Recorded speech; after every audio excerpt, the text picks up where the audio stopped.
মঞ্চ হোক বা ছোট পর্দা কিংবা বড় পর্দা, তার অভিনয় দর্শককে মুগ্ধ করেছে বারবার। নাট্যকার থেকে চিত্রনাট্যকার হয়ে উঠেছেন অত্যন্ত সাফল্যের সঙ্গে, হাত পাকিয়েছেন পরিচালনার কাজেও। তার পরিচালিত স্বাধীন চলচ্চিত্র প্রশংসিত হয়, পুরস্কৃত হয় বিভিন্ন চলচ্চিত্র উৎসবে। একজন অত্যন্ত সচেতন সমাজকর্মী হিসাবে প্রচারের আড়ালে নিজের মতন করে কাজ করেন।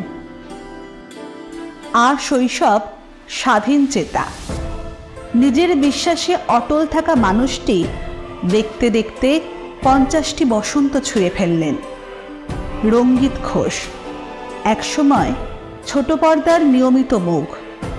বাংলা ছবিতে কখনো নায়ক, কখনো খলনায়ক, কখনো চরিত্র অভিনেতা, আবার কখনো কমেডিয়ান হিসাবে পেয়েছি ওনাকে। রানাঘাট থেকে কলকাতার বিভিন্ন নাট্যদলে দাপিয়ে অভিনয় করেছেন আর শৈশব। আজীবন নিজের মর্জিতে বেঁচেছেন, জীবন বয়ে গেছে নিজের ছন্দে। অথচ মানুষটার অভিনেতা হওয়ার কোনো সম্ভাবনাই ছিল না। রানাঘাট তথা নদিয়ার বিখ্যাত ঘোষ পরিবারে 60-এর দশকের মাঝামাঝি রঙ্গিতের জন্ম। ভাঙা বনেদি পরিবারে 12 মাসে 13 পার্বণে হৈ হৈ করেই কেটেছে তার শৈশব। আমি আমার পরিবার নিয়ে খুব গর্বিত। এই কারণে নয় যে আমার পরিবার একসময় তাদের জমিদারি ছিল বা তাদের আভিজাত্য বা 505 বছরের উৎসব, এগুলো নিয়ে গর্বিত। গর্বিত আমার পরিবার এমন কিছু কাজ করেছে যে কাজগুলো নিয়ে আমি খুব গর্বিত। আমাদের বাড়ির পাশে যেমন ভারত স্কুল, এটা আমার ঠাকুমার দান করা, আমার বাবার দান করা। আমার ঠাকুমা চেয়েছিলেন তার শ্বশুরের নামে স্কুল হোক, পুরনিধন ঘোষ মেমোরিয়াল হাই স্কুল। তা সেই সময় যিনি স্কুল সেক্রেটারি তিনি প্রতারণা করেন, এবং সেই প্রতারণা করার পরেও আমার বাবা আবারও স্কুলের জন্য জমিদান করেছিলেন যাতে স্কুল বিল্ডিংটা আরো বড় আকারে হয়। এই উদারতাকে হয়তো অনেকে বোকামো বলেন। বোকা হয়ে বাঁচাটা বোধ হয় ভালো, প্রতারক হয়ে বাঁচার থেকে। এটা আমার পরিবার আমায় শিখিয়েছে। এই আজকে এত ধর্ম, এত যুদ্ধ, এত কথা সারা দেশ জুড়ে ওঠে। আমাদের দুর্গাতারানের উত্তরে আমাদের পূর্বপুরুষ মসজিদের জন্য জমিদান করেছিলেন। আজকে সেখানে বিরাট একটা মসজিদ বানানো হয়েছে। আমরা ছোটবেলা থেকে দেখে এসেছি। সেখানে আমাদের কোনো ধর্মীয় সংকীর্ণতা নেই, এটা আমার পরিবার শিখিয়েছে। আমি আমার পরিবারে খুব ছোটবেলায় দেখেছি যে ফকির জুটি আমাদের লক্ষ্মী জনার্দনের মন্দিরে বসে কৃষ্ণ কীর্তন গাইছেন। রাজ্জাককে দেখেছি আমার ভাইপো ভাগ্নের সঙ্গে পুজোর ফুল চন্দন গোছাচ্ছে, দেবীমার পাটা তৈরি করছে। আমরা এই ধর্মীয় সংকীর্ণতার মধ্যে কখনো বাঁচিনি। আমরা চিরকাল ধর্মীয় সংকীর্ণতার ঊর্ধ্বে থেকেছি, সেটা আমার পরিবার শিখিয়েছে। রঙ্গিত ঘোষ, ইন্ডাস্ট্রি রঙ্গিত ঘোষ, আমার ভাই রানা। ওর সম্পর্কে আমি যেটাই বলবো সেটাই মনে হবে আমি কম বলছি। ইন্ডাস্ট্রিতে যে সময় যায় সেই সময়টাতে আমাদের এখান থেকে খুব বেশি কেউ সেই জায়গাতে যেতে পারেনি। এবার ও নিজের চেষ্টায় সেখানে গেছে, সব প্রতিভায় একটা জায়গা করে নিয়েছে। আমার বাড়িতে দেখুন সেই সময় এরকম পরিবেশ তো ছিল না যে ছেলেকে উৎসাহ দেওয়া, তুমি ফিল্মে অভিনয় করবে, সিরিয়াল অভিনয় করবে, যেরকম হয় 5 বেচিকের মতো সংসারে বা মধ্যবিত্ত একটা পরিবারে ওকে বলা হয়েছিল যে লেখাপড়া শিখে একটা চাকরি করা, এরকম। কিন্তু নিজ প্রতিভায়, নিজ চেষ্টায় প্রচুর পরিশ্রম করেও সেই জায়গাতে গেছে। এবং আমি একটা সময় নিজে দেখেছি ডেলি প্যাসেঞ্জারি করতো, কখনো প্রচুর কাজের চাপ, ও রানাঘাটে ফিরতেই পারতো না। কোনো সময় চাপ এমন বেড়ে গেল যে 10-12 দিন পরেও ফিরতো। তার মধ্যেও কিন্তু কখনো দায়িত্ববোধ কেড়ায়নি। আমাদের বাড়ির খুব বড় পুজো, 500 বছরের পুজো, সেই পুজোতে ও কিন্তু সমপরিমাণে দুর্গা পুজো তো হয়, তার সঙ্গে কালী পুজো, জগদ্ধাত্রী পুজো এবং নারায়ণ আছে, নিত্য সেবা হয়, রথ হয়, দোল হয়, সবটাই হয়, রাসের পুজো হয়। তো সব পুজোতেই কিন্তু ও সাধ্যমতো দায়িত্বটা পালন করার চেষ্টা করেছে। এছাড়াও এটা ভাবতে আমার গর্ব হয়, রানা যে নিজের প্রতিভায় নিজে ইন্ডাস্ট্রিতে সফল হয়েছে তা নয়, ও কিন্তু বহু ছেলেকে শিক্ষা দিয়েছে এবং তারা আজকে রানার থেকে শিক্ষা নিয়ে, এবং সবথেকে বড় কথা বিনা পারিশ্রমিক শিক্ষা দেওয়া, সেটা নিয়ে আজকে ইন্ডাস্ট্রিতে কিন্তু প্রতিষ্ঠিত। এটা কিন্তু ওর একটা চরিত্রের বড় গুণ। আরেকটা কি বলুন তো, এই যে অভিনয় শিক্ষা, ও তো সেভাবে কোনো তালিম নেয়নি।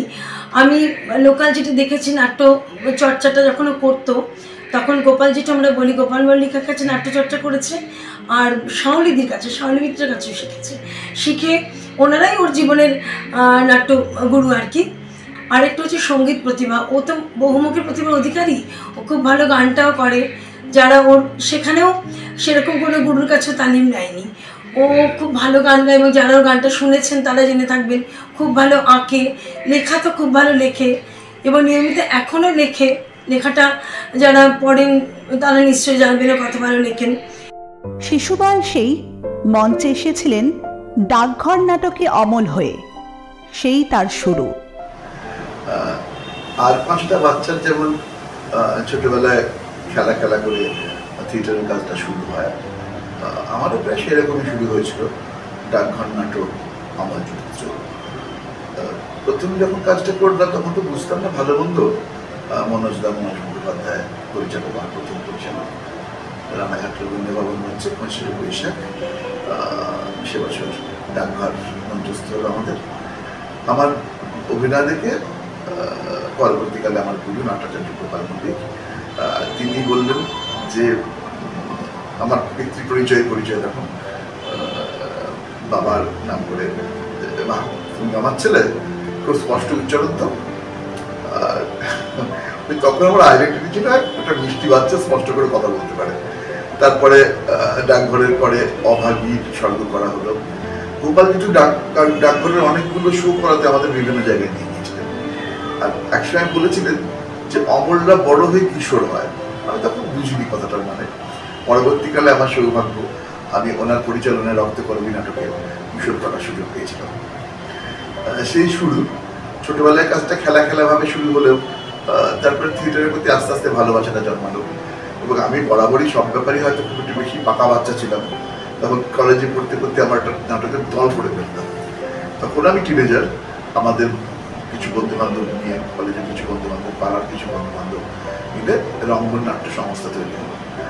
এবং রঙ্গন দীর্ঘ 12 বছর প্রায় এক নাগারে পশ্চিমবঙ্গের বুকে দাপিয়ে কাজ করেছে।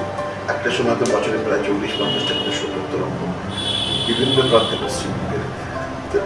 সেই দলটি খুব কম বয়সেই করেছিলাম ওই শুরু। তারপরে গোপাল জেঠুর সংস্পর্শে আসা, গোপাল জেঠুর কাছে বেসিক্যালি থিয়েটারের অওয়া কফা শেখা আর কি, উচ্চারণ, বাংলা উচ্চারণ শেখা।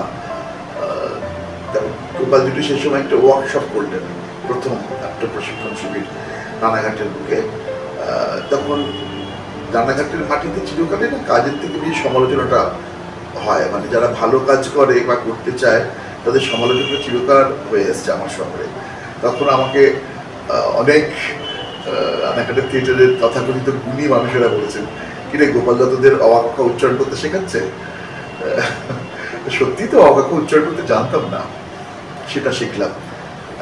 সম্মানীয় কৌশিক চট্টোপাধ্যায় এবং ওনার স্ত্রী রাত্রি চট্টোপাধ্যায় আমাদের ওয়ার্কশপ করতে এসেছিলেন, এবং সঙ্গে ওনার দলের জয়ন্ত বন্দ্যোপাধ্যায়, পলান প্রমুখ। তা আমরা 4 দিন ধরে কাজটা করলাম, এবং তখনও থিয়েটারের অন্য একটা মানে খুঁজে পেতে শুরু করলাম। সিরিয়াস থিয়েটার সম্পর্কে একটু একটু করে ধারণা তৈরি হলো। আমরা পরবর্তীকালে আমরা যে কাজটা করেছি সেটা খুব সিরিয়াসলি করছি, মানে নাট্য একাডেমির বিভিন্ন ওয়ার্কশপে যাওয়া, গোপাল জেঠুর অনুপ্রেরণা, নাটক লেখাটা শুরু করলাম। যেটি বারবার বললেন যে নিজের দলের নাটক নিজের লেখা শুরু করো, নির্দেশনার কাজে হাত পাকালো। এগুলো সবই ওনারা ভীষণভাবে ওকে অনুপ্রাণিত করেছিলেন। পরবর্তীকালে শাওলিদির সংস্পর্শে আসাটাও খুব অদ্ভুতভাবে। আমরা তখন রঙ্গন থেকে একটি নাট্য পত্রিকা করি, রঙ্গন নাট্যপত্র। তার দ্বিতীয় সংকলনে শাওলিদির একটা দীর্ঘ সাক্ষাৎকার ছিল। আমি খুব ভয়ে যোগাযোগ করেছিলাম। এখন প্রথম সংখ্যাটি সমুদ্র সংখ্যা ছিল, নাট্যাচার্য সমুদ্র মারা গেছেন। সেই প্রথম সংখ্যাটি শাওলিদির হাতে তুলে দিতে গিয়ে ওনার সঙ্গে আলাপ, এবং পরবর্তীকালে আমি একলব্যের মতো ওনার কাছে শিক্ষা পেয়েছি। আমি ওনার দলে কাজ করার সুযোগ পাইনি এই কারণেই। তখন আমি অলরেডি মিডিয়ার কাজটা করা শুরু করে দিয়েছি। আর পঞ্চম দিকে তখন আমার একটা নিয়ম ছিল, যারা সিরিয়াল বা সিনেমায় নিয়মিত অভিনয় করে তারা পঞ্চম দিকে কাজ করতে পারে না, সেই নিয়ম ছিল অলিখিত। সে কারণে করা হয়নি। ছাওলদি আমার দ্রোণাচার্য, আমি ওনার এই কথা মানে এত শিখেছি দিদির কাছ থেকে, একটা জীবনের কথা উনি শুনিয়েছেন, মানে থিয়েটার কিভাবে মানুষ হিসেবে একটা মানুষকে উন্নীত করে, সে শিক্ষা ছাওলদির কাছে ভীষণভাবে পেয়েছি, স্পর্ধা পেয়েছি। প্রথম দিন থেকেই থিয়েটারের সাফল্য ঘিরে থেকেছে রঙ্গিতকে। মঞ্চের সহযোদ্ধারা বারবার মুগ্ধ হয়েছেন তার প্রতিভায়। রঙ্গিত ঘোষ আমাদের সকলের প্রিয় রানা। রানার সাথে আমার পরিচয় বহু বছর আগে, সেটা বোধহয় 97-98 সাল। সেই সময় প্রথম রানাঘাটে প্রবাদ প্রতিম নাট্যশিল্পী অভিনেত্রী কেতকী দত্তর সাথে থিয়েটারের গান একটি অনুষ্ঠান করতে গিয়েছিলাম। সেখানে প্রথম রঙ্গিতের সাথে আমার আলাপ।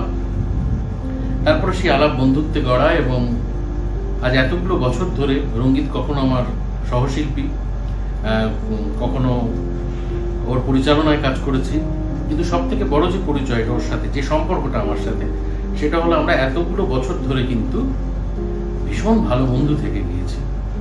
এবং রঙ্গিত এমন একজন মানুষ যার সঙ্গে গল্প করলে, হয়তো আমাদের রোজ দেখা হয় না, কিন্তু মাসে 2 মাসে একবার অন্তত আমি ওকে ফোন করে দীর্ঘক্ষণ 1-1.5 ঘন্টা আমাদের গল্প হয়। এবং ওর সাথে গল্প করলে আমি আমার পুরোনো দিনে ফিরে যেতে পারি, আমার থিয়েটারের দিনগুলোতে ফিরে যেতে পারি। ওর সঙ্গে গল্প করলে আমার মনে পড়ে বিখ্যাত মানুষ আপনাদের রানাঘাটের গোপাল মল্লিক মহাশয়ের কথা,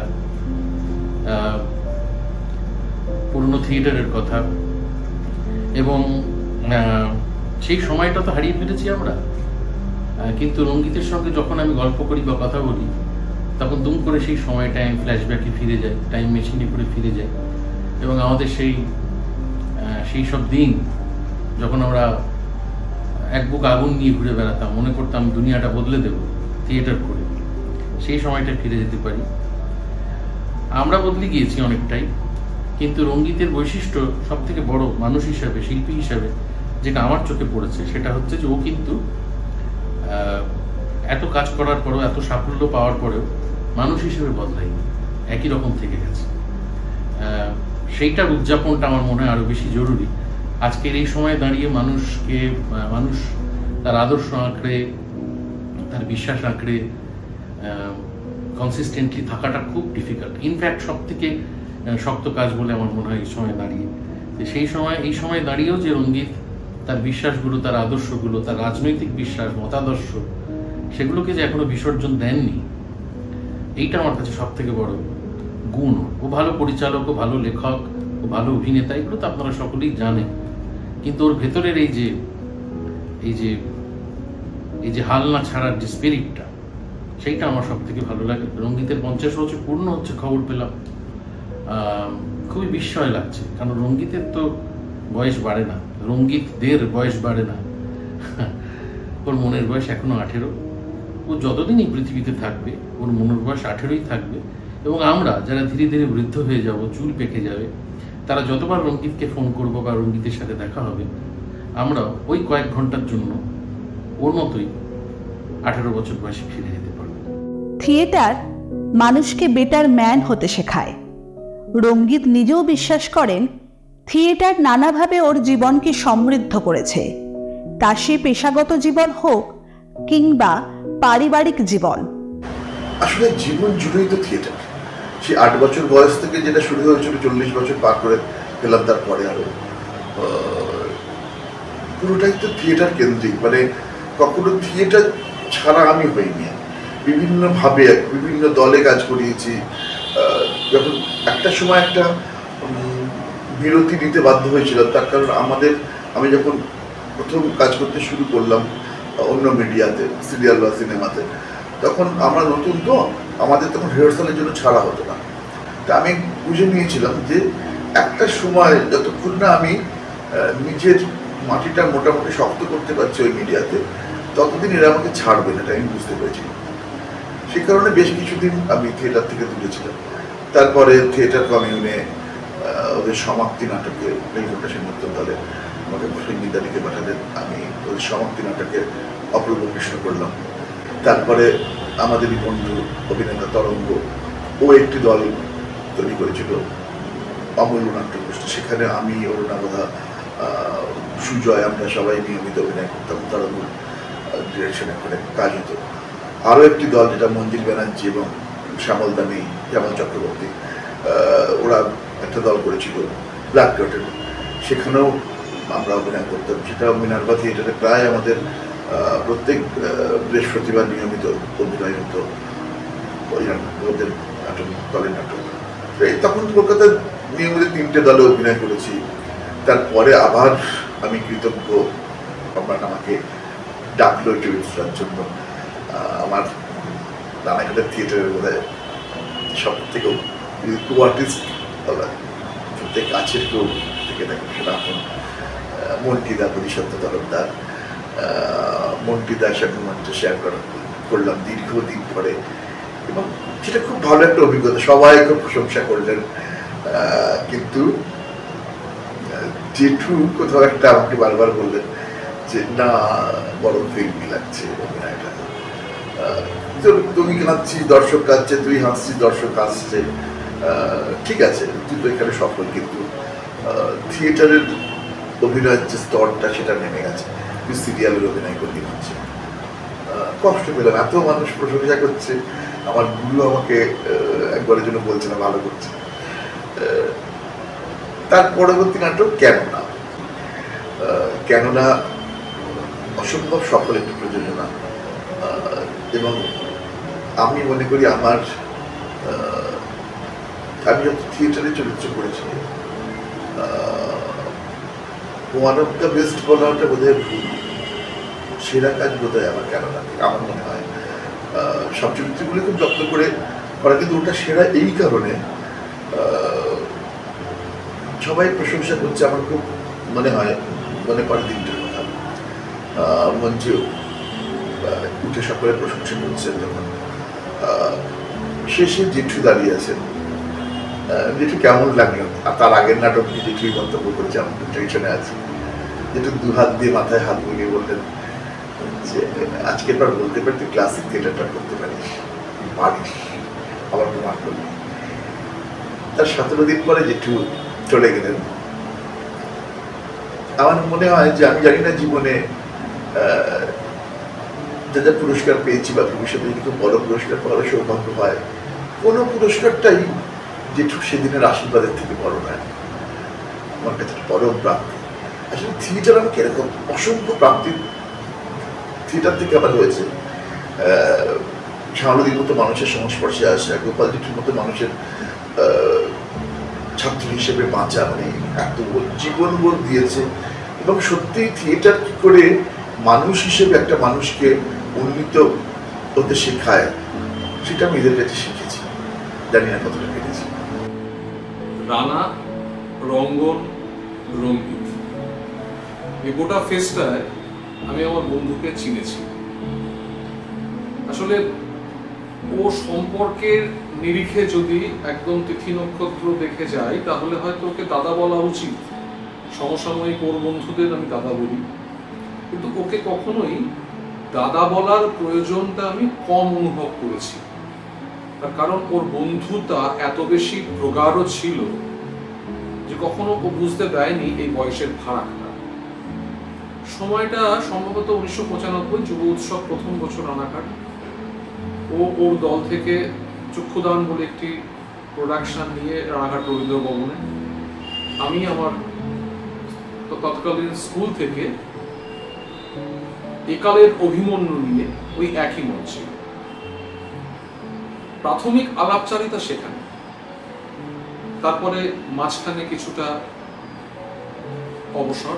তারপর 1996 সাল প্রথমবার রানাঘাটে আয়োজিত হলো আমাদের উভয়ের শিল্পিত জীবনের যিনি ধ্রুবতারা, স্বর্গত গোপাল মল্লিক, আমাদের প্রিয় গোপাল জেঠু বা রানার টুকু। তো তার আদেশে এবং তার তত্ত্বাবধানে যে কর্মশালার আয়োজন হয়েছিল, সেই কর্মশালাতেই দুজনের সখ্যতার প্রাথমিক সূত্রপাত।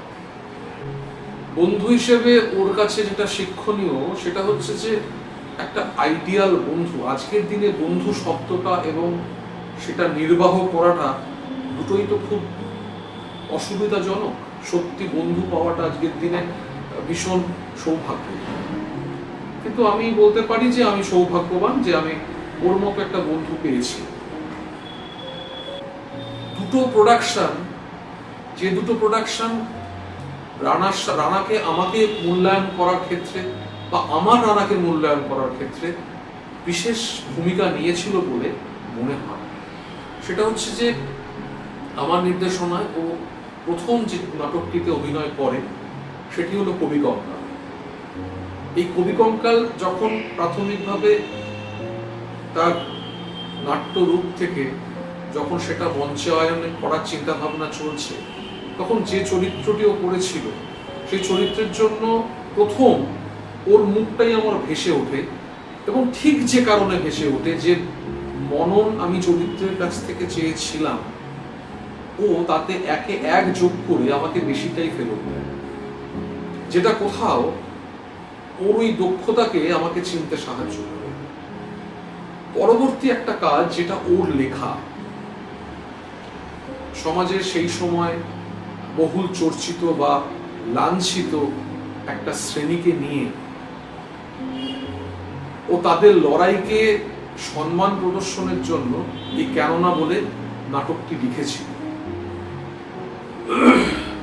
যেটা আমার ভালো লাগা সেটা হচ্ছে যে অকপট, ওর ভেতরে এই ধরনের হিপোক্রেসি ভীষণ কম দেখেছি।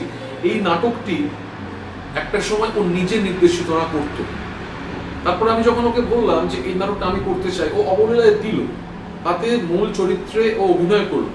করার পরে একেবারে শিশুসুলভ ভঙ্গিমায় ও আমাকে জানালো যে এই নাটকটা ওর নির্দেশনা থেকে এই নির্দেশনায় যেন পূর্ণতা বেশি পেয়েছে। এটা স্বীকার করে নেওয়ার জন্য যে মনটা দরকার, সেই মনটা ওর আছে। সে সময় মফস্বলের মধ্যবিত্ত পরিবারের ছেলের থিয়েটার নিয়ে মাতামাতিটা বেশিরভাগ মানুষই ভালো চোখে দেখতেন না। তাদের কাছে হয়তো মনে হতো থিয়েটার করা মানে ঘরের খেয়ে বোনের মোষ তাড়ানো। থিয়েটার নিয়ে মাতামাতিতে পরিবারের সমর্থন না থাকলেও কঠোরভাবে আপত্তিও করেনি কখনো অভিভাবকেরা। নমস্কার, আমি রঙ্গিত ঘোষ খুব পরিচিত একটা নাম বাংলা ফিল্ম ইন্ডাস্ট্রি, বাংলা সিরিয়ালের জগতে, থিয়েটারের জগতে। আমার কাছে কিন্তু রঙ্গিত ঘোষ নয়, রানা। শুধু রানাঘাট থেকে এই মানুষ রঙ্গিত ঘোষকে আমি দেখেছি ভোরবেলার ফার্স্ট ট্রেন ধরে এসে সারাদিন শুটিং করে রাত্রির লাস্ট ট্রেন ধরে আবার রানাঘাটে ফেরে। একসাথে বহু কাজ করেছেন। সবার আগে যেটা বলবো, মানুষ রঙ্গিত ঘোষটা অসম্ভব অন্য ধরনের মানুষ। ওর মানসিকতার সব থেকে বড় দিক হচ্ছে ওর একাগ্রতা আর লড়াকু মনোভাব, যেটা একটা অভিনেতার শেখা উচিত। ওর কাছ থেকে সত্যিই শেখা উচিত।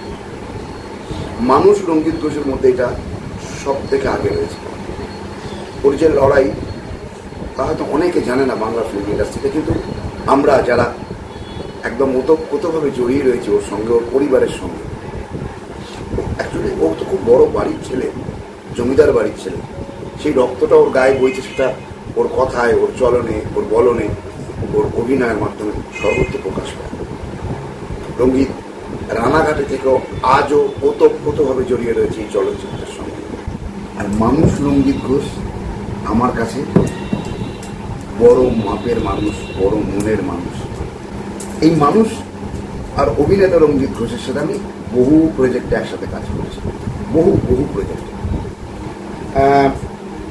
আমার সহকর্মী হিসেবে যে রঙ্গিতকে আমি দেখেছি, তাতে ওর অভিনয়ের তো আমরা একটা বিখ্যাত মেগা সিরিয়াল করতাম একসাথে, রাজাবাড়ি। তো রাজাবাড়িতেও কৃষ্ণ হতো, এত মিষ্টি দেখতে ওকে, এত সুন্দর দেখতে ওকে, মানে সুন্দর যাকে বলে। আমরা তো সুন্দর নই, এই মুখের অবস্থায়, কিন্তু রঙ্গিত সত্যিই সুন্দর। তো এই সুন্দর মানুষটাকে যখন একদম কৃষ্ণ হিসেবে প্রেজেন্ট হতো আমার সামনে, আমি ব্যাসেভ করতাম ওটাতে। আমি তো কিছুক্ষণ ডায়লগ বলার আগে হাঁ করে দিকে তাকিয়ে থাকতাম যে বাবা, মানুষ এত সুন্দর হয়। তারপরে ওর অভিনয়, তারপরে ওর কথা, তারপরে ওর আন্তরিকতা, এই সব কটা মিলিয়ে সহশিল্পী হিসেবে অসাধারণ, অভিনেতা হিসেবে অসাধারণ। রঙ্গিতের লেখনী অসম্ভব দক্ষতা, কারণ ওর পেনটা তলোয়ার, ওর কলমটা সত্যি তলোয়ার। আরো কেন বলছি তলোয়ার, ওর চিত্রনাট্য অসাধারণ। আমাদের আমরা সবাই মিলে একটা প্রচেষ্টা করেছি, তার নাম সিনেমাটেক, আপনারা হয়তো অনেকেই দেখে থাকবেন ইউটিউবে সেটাকে।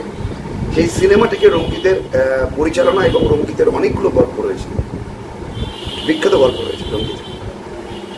ওর গল্পে অভিনয় করতে পেরে তো আমি মুগ্ধ হয়ে যাই।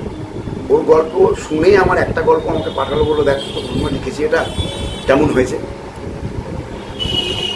দেখে মনে হলো যে আমি রঙ্গিতকে সঙ্গে সঙ্গে ফোন করে বললাম যে শোন না, এই গল্পটা তুই আমাকে দিবি, আমি ডিরেক্ট করবো। আমি ডিরেকশনে কিছু জানি না, কিন্তু মনে হলো যে জীবনে যদি ডিরেকশন একবার দিই তাহলে এই গল্পটা আমি দেবো। দিয়ে ফেললাম। আমার জীবনের প্রথম একটা নির্দেশনা রঙ্গিতের, হঠাৎ দেখা, অপূর্ব অন্যরকম একটা গল্প, অপূর্ব অপূর্ব। বন্ধু রানা আমার কাছে খোলা চিঠির মতো। আমরা একে অপরকে ছেড়ে কোনো সময় থাকতেই পারি না।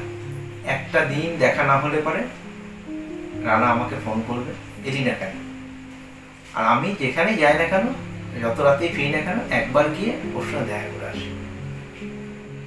এই তো হলো আমাদের বন্ধুত্ব সম্পর্ক। আর যদি বলেন অভিনেতা রানা, অভিনয় জগতে রঙ্গিত ঘোষ অনেকটা পথ অতিক্রম করেছে। রানা তখন অভিনয় জগতে একটা আলোড়ন বলতে পারেন, যেমন দেখতে সুন্দর তেমনি অভিনয়। তার সঙ্গে সঙ্গে শুরু করে দিল ডিরেকশন। তার নির্দেশনায় প্রচুর নাটক রঙ্গন করেছে। বহু জায়গায় আমরা তার নির্দেশনায় প্রচুর পুরস্কার পেয়েছি। এখনো আমাদের ছেলে মেয়েরা, আমাদের বন্ধু বান্ধবদের রানা কাকা অন্তপ্রাণ। মানে মানুষ এত ভালো মানুষ। এবার দেখুন, প্রতিটা মানুষের খারাপ ভালো থাকবেই। তো ভালো মানুষের সারা পৃথিবীতে যারা ভালো মানুষ, তাদের ভালো মানুষ ভালোটা এতটাই ভালো থাকে যে খারাপগুলো ধামা চাওয়া করে দেয়। তো রঙ্গিত ঘোষও সেরকমই, খারাপ যে নেই বলবো না, কিন্তু ভালোটা এতটাই ভালো, খারাপগুলো চাওয়া করে গেছে। আর তার হাত দিয়ে এখনো অনেক ছেলে মেয়ে আমাদের কলকাতার টিভি পর্দায় কাজ করছে, চলচ্চিত্র জগতে কাজ করছে। কেউ হয়তো রঙ্গিত ঘোষের নাম করে, আবার কেউ হয়তো রঙ্গিত ঘোষের নাম করে না, তাতে ও কিছু বদার করে না। কে বললো না বললো, ও হাতে ধরে শিখিয়ে দিয়েছে। তারা এখন ক্যামেরার সামনে দাঁড়িয়ে সাবলীল অভিনয় করছে, ওটাই ওর বড় পাওনা। থিয়েটার জীবনে এতটাই প্রভাব ফেলেছিল যে কলেজে পড়তে পড়তেই তৈরি করেন নিজেদের থিয়েটার দল রঙ্গন। সেই বয়স থেকেই অভিনয় ছাড়া নাটক লেখা, পরিচালনা করা, নাট্যপত্রিকা সম্পাদনা করা, নতুন ছেলে মেয়েদের অভিনয় শেখানো, এমন নানান কাজেই একটু একটু করে হাত পাকিয়েছিলেন। আজকে উজ্জ্বল প্রদীপ শিখার মতো যে রঙ্গিত আলো দেয়, সেই সময়টা ছিল প্রদীপের সলতে পাকানোর সময়। রঙ্গনের বিভিন্ন প্রযোজনা নিয়ে দাপিয়ে বেরিয়েছেন পশ্চিমবঙ্গের আনাচে কানাচে, বিভিন্ন মঞ্চে। একটা সময় সরকারিভাবে রানাঘাটের থিয়েটারের মান নির্ধারিত হয়েছে রঙ্গনের প্রযোজনায়। সেদিনের সংগ্রামে পাশে পেয়েছেন পরিবার থেকে শুরু করে তৎকালীন পৌরপ্রধানকেও। শহরে বর্তমান পৌরপ্রধানও গর্বিত রঙ্গিতের সাফল্যে। আমার পরিবারে কেউ কখনো কোনোভাবে থিয়েটারের সঙ্গে যুক্ত ছিল,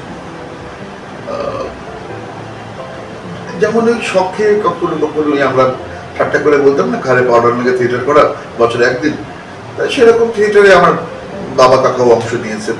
কিন্তু কাকা অবশ্য একটা সময় সিরিয়াস থিয়েটার করার কথা ভেবেছিলেন।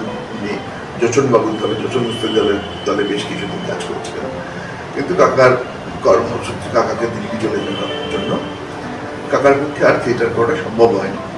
আমার বাবা মা কখনো খুব সক্রিয়ভাবে সহযোগিতা না করলেও ওদের অসহযোগিতা করেননি, এটুকুই বলতে পারি। আমার কাকা ছিলেন জ্যেষ্ঠ কাকা, তিনিও ভীষণভাবে সহযোগিতা করেছেন আমাদের, মানে আমাদের শোতে টিফিন তৈরি করে দেওয়া, গুছিয়ে দেওয়া, এগুলো মা কৃষ্ণকা এরা ভীষণভাবে সহযোগিতা করেছেন। এই সহযোগিতাটা চিরকাল বাড়ির থেকে পেয়ে এসেছি। রাত্রি 1টা-2টার সময় শো করে ফিরেছি, বাবা উঠে দরজা খুলে দিয়েছেন, মা রাত্রিবেলাতে সেদ্ধ ভাত রান্না করে দিয়েছেন, আমরা বন্ধু বান্ধব সেই গরম ভাত দিয়ে কোনো রকমে শুয়ে পড়েছি। পরের দিন ভোরবেলা আমারও শো আছে, বেরিয়ে পড়েছে, অনেক দূরের শো বেরিয়ে পড়েছে। এরকম দিনের পর দিন হয়েছে। তো এই সহযোগিতাগুলো তো সহযোগিতা ভীষণভাবে এগুলো পেয়েছি। রানার সঙ্গে আমার দীর্ঘদিনের সম্পর্ক, তারও আগে পরিবারের সঙ্গে সম্পর্ক। রানার প্রায়ত পিতৃদেব দামাদা রানাঘাটে বিখ্যাত মানুষ ছিলেন এবং আমাদের পরিবার এবং আমার সঙ্গে অত্যন্ত সুসম্পর্ক ছিল। তারই সূত্র ধরে রানার সঙ্গে পরিচয় এবং রানা থিয়েটার জগতের সঙ্গে দীর্ঘদিন ধরে যুক্ত আছে। খুব স্বাভাবিকভাবেই যে সংস্থা রমন ও ওই ব্যাপারে হয়তো কিছুটা আমি সহযোগিতা করেছিলাম। 80-র দশকে আমি যখন কলেজে পড়ি বা ছাত্র রাজনীতির সঙ্গে ওতপ্রোতভাবে জড়িত ছিলাম, সেই উত্তাল পরিস্থিতি তখন রানাঘাট কলেজে, সেই সময় আমিও সিনিয়র অবশ্যই, রানাঘাট কলেজে ভর্তি হয়। রঙ্গিত ঘোষ রানা আমাদের কাছে রানা বলেই আদৃত। রানা আমাদের সঙ্গে কলেজের ওতপ্রোতভাবে ছাত্র পরিষদে, সেই সময় ছাত্র পরিষদ অবিভক্ত কংগ্রেস ছাত্র রাজনীতিতে রানা ওতপ্রোতভাবে জড়িত ছিল এবং কলেজে সিআরও হয়েছে রানা। পরবর্তী ক্ষেত্রে আমার গোপাল মল্লিকের কাছে একই সঙ্গে, আর আমরা তো আগে থেকেই সিনিয়র হিসেবে আগে থেকে গোপাল মল্লিকের তত্ত্বাবধানে নাটক করি, তার পরিচালনায় নাটক করি, তার হাতে আমি অন্তত তৈরি। পরবর্তী ক্ষেত্রে রানাও রূপকারের প্রোডাক্ট। রানা গোপাল মল্লিকেরকেই গুরু বলে মানে, গোপাল মল্লিকের থেকেই রাজনীতির হাতে করি, অর্থাৎ রূপকারের থেকেই। সেই হিসেবেও আমরা সতীর্থ বলা যেতে পারে রানার আমি নাটকের ক্ষেত্রে। যদিও আমি সে অর্থে নাটক বেশি করিনি, কিছু কিছু ক্ষেত্রে শ্রুতি নাটকের ক্ষেত্রে রানা পরবর্তী ক্ষেত্রে আমাদের নির্দেশক হিসেবে কাজ করেছে। বেশ কয়েকটা শ্রুতি নাটকে রানা আমাদের নির্দেশ দিয়েছে। পরবর্তী ক্ষেত্রে রানা ছাত্র রাজনীতি করার রাজনীতি করেনি, প্রত্যক্ষ রাজনীতি, কিন্তু রাজনীতি না করলেও রানার সঙ্গে আমার ব্যক্তিগত সম্পর্কটা চিরকালই অটুট আছে এবং ওর পরিবারের সঙ্গে। সেই সময় ওরা যখন আমার পাড়ায় থাকতো, আমার জীবনের প্রথম চুলে তখন খুব হাইলাইট করা হচ্ছে, লাল রং করা হচ্ছে, সেটা রানা নিজে হাতে আমাকে করে দিয়েছিল। এটা একটা আমার মন ছুঁয়ে যাওয়া একটা দৃষ্টান্ত আর কি আমার জীবনে। আর রানা প্রফেশনালি তো রানা নাটক করেছি, পাশাপাশি বহু সিনেমাতে সুঅভিনয় সারা বাংলা জুড়ে সমাদৃত হয়েছে। আমরা গর্ব করি যে রানাঘাটের ছেলে এইরকম জায়গায় রানা পারফরমেন্স করতে সক্ষম হয়েছে। রানাঘাট নিয়ে আমাদের গর্বের শেষ নেই। বহু সিনেমায় বহু বিখ্যাত পরিচালক অভিনেতাদের সান্নিধ্যে রানা এসছে। আর পরবর্তী ক্ষেত্রে রানাঘাটের বহু ছেলে মেয়েকে রানা অভিনয়ের ক্ষেত্রে সুযোগ করে দিয়েছে, তাদের তালিম দিয়েছে এবং বিনা পারিশ্রমিকে, এটা সবচেয়ে বড় মূল। এবং বিভিন্ন অনুষ্ঠানে রানাকে ডাকলেই গেছে, ডাকে গেছে রানা, এখনো রানা ডাকলেই সেই অনুষ্ঠানগুলোতে যায়। আমি রানার আগামী দিনেও আশা করব যে রানাঘাটের অভিনয়ে যারা ইচ্ছুক, সে সমস্ত ছাত্রছাত্রী রয়েছে, ইয়াং জেনারেশন, তাদেরকে রানা যেন নতুন করে তালিম দেয়, আবার তার সেই পুরনো সদিচ্ছাটা ফিরে আসুক। রানা যদি কোনো ওয়ার্কশপ করে, আমি অন্তত ওর পাশে থেকে সর্বদা সহায়তা করব। রানা সুস্থ থাকুক, ভালো থাকুক, এই প্রার্থনা। নতুন শতাব্দীর শুরুতেই হঠাৎ করে সুযোগ আসে সে সময় জনপ্রিয় ধারাবাহিক জন্মভূমিতে। অভিনয় শিল্পের মতো এমন এক অনিশ্চিত পেশাকে অভিভাবকেরাও সমর্থন করেননি, কিন্তু রঙ্গিত যে চিরকাল নিজের মর্জিতে বেঁচেছে, তাই সেদিনও শোনেননি তিনি কারোর কথা। একটা সময় স্বপ্ন দেখতাম, অভিনেতা হওয়ার স্বপ্ন তো আর শৈশবই ছিল। কবে থেকে অভিনেতা হব ভেবেছিলাম সেটা মনে পড়ে না, কিন্তু স্বপ্নটা তো ছিলই। এই স্বপ্নটাকে হয়তো মনের গভীর গোপনে একটু একটু করে লালন করেছি, সেটা নিজেও বুঝতে পারিনি। একটা সময় যখন থিয়েটারের কাজটা খুব চুটিয়ে করছি, তখন মনে হতো যে যদি মাসে সামান্য কিছু অর্থ থিয়েটার থেকে উপার্জন করতে পারতাম আর রাতের পর রাত যদি থিয়েটারটা করতে পারতাম, তাহলে বাঁচাটা একদম স্বপ্নের বাঁচা হতো, এমনটাই ভাবতাম। আজকে শম্ভুমিত্রের একটা লেখা আছে, আপনারা যারা পড়েছেন জানেন হয়তো, জীবন যখন জীবিকা হয়। আসলে অভিনয় শিল্পটাই মধ্যে তখন জীবনটা মিলেমিশে গিয়েছিল। একটা সময় হঠাৎ করেই জন্মভূমিতে অভিনয় সুযোগ পেলাম। সেটা 2000 সাল আগস্ট মাস, আজ থেকে ঠিক 24 বছর আগে। প্রথম দিন শুটিং করলাম, করার পর শুনলাম আমার রেমুনারেশন দিন প্রতি 400 টাকা। একটু অবাকই হলাম, একদিন অভিনয় করে 400 টাকা পাওয়া যায়, তাহলে তো বেশ। 10-12 দিন কাজ করতে পারলে আমার কোনো চিন্তা নেই, চুটিয়ে থিয়েটারটা করবো, যদি এই মিডিয়াতে 10-12 দিন কাজ করতে পারি। সেই বয়সে সেটাই মনে হয়েছিল, তখন 400 টাকা দাম ছিল 24 বছর আগে, তা সেটাই মনে হয়েছিল। তা জন্মভূমিতে আমাকে 6 দিনের জন্য ডাকা হয়েছিল। তারপরে সেই চরিত্রটা যে কোনো কারণে ওদের ভালো লাগা হোক, দর্শকের ভালো লাগা হোক, তখন তো বুঝতাম না, সেটা 36 দিন পর্যন্ত গেল, একটা লম্বা ট্র্যাক গেল। তা আমি খুব আনন্দ পেয়েছিলাম জন্মভূমি করে, এবং এত প্রশংসা পেয়েছিলাম। যা হয় তখন তো জন্মভূমি ভীষণ জনপ্রিয় ধারাবাহিক, এবং প্রত্যেক পাড়াতেই তখন প্রায় সন্ধ্যেবেলা শাঁখবাজার মতো জন্মভূমি টাইটেল শট শোনা যেত। ওই রকম একটা সিরিয়াল, একটা গুরুত্বপূর্ণ চরিত্র বাংলাতে খুব পপুলার হয়ে গিয়েছিল। তারপরে বসে থাকতে হয়নি, পরপর কাজ এসেছিল। বিদেশ চট্টোপাধ্যায়ের মতো পরিচালকের সঙ্গে নয়নতারা সিরিয়ালে একটা গুরুত্বপূর্ণ চরিত্র অভিনয় করার সুযোগ পেলাম। ভোরের ভৈরবী তখন উইকলি হতো, সেখানে আমাকে বঙ্কিমচন্দ্রের চরিত্র অভিনয় করার সুযোগ পেলাম। এগুলো পরপর পৌষ ফাগুনের পালা, সেটাও গজেন্দ্র মিত্রের উপন্যাস, সেখানেও একটা খুব গুরুত্বপূর্ণ চরিত্র করতাম। সাবিত্রী চট্টোপাধ্যায়ের মতো অভিনেত্রীর সঙ্গে অভিনয় করার সুযোগ হলে পেত। মনু কাকমা, বরুণ মুখোপাধ্যায় সাথে অভিনয় করলাম। মন্দি, মন্দির সেন, মানে এদের কাছে তখন তো আমার কাছে স্বপ্ন ছিল, এরা মানে পর্দায় দেখছি এদেরকে, শুধু এত স্নেহ পেয়েছি এদের থেকে, এত শিখেছি তার শেষ নেই। বিশেষ করে আমি নয়নতারা সিরিয়ালে কাজ করার সময় আমি কেতকী দত্তের কাছে প্রচুর শিখেছি। মানে আমি দিদা বলতাম, এবং আমার দৃশ্যগুলো ওনার সঙ্গে সব থেকে বেশি থাকতো। প্রায় 200-250 দিন একসঙ্গে আমরা অভিনয় করেছি টানা। মেকআপ রুমে বসে, উনি তো পুরোনো দিনের অভিনেত্রী, উনি আমাদের এই আধ ঘন্টা আগে স্ক্রিপ্ট দিয়ে গেলে সেই স্ক্রিপ্ট মুখস্থ করে বলার মতো ক্ষমতা ওনার ছিল, পারতেন না। উনি বলতেন যেটা প্রসেস আছে রিহার্সাল করে করে পাঠ মুখস্থ করার, এবং সেটা ওনার সঙ্গে রিহার্সাল করতে বসতাম। আমি এত শিখতাম না, মানে আমি সমৃদ্ধ হতাম মানে ওই রিহার্সালটা করে। জীবনে সঙ্গীতের যেমন কোনো বিকল্প হয় না, রঙ্গিতেরও তেমন কোনো বিকল্প হয় না।